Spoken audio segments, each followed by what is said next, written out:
দেখুন বন্ধুরা কিভাবে মুরগির মাংস রান্না করব। আমি ভেজে নিলাম।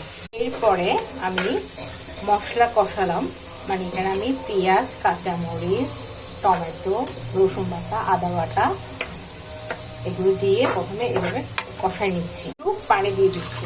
পরে আমি মুরগির মাংসগুলো ঢেলে দিলাম। এরকম করে প্রায় 10-15 মিনিট রেখে দেব।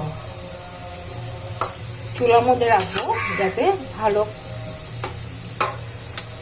মুরগির মাংসের সাথে মিশে যায় মশলাগুলো।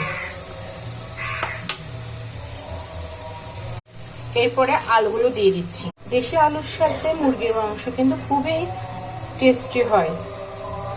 আপনারা একটু আলুগুলো আগে একটু ভেজে নেবেন ভালো করে।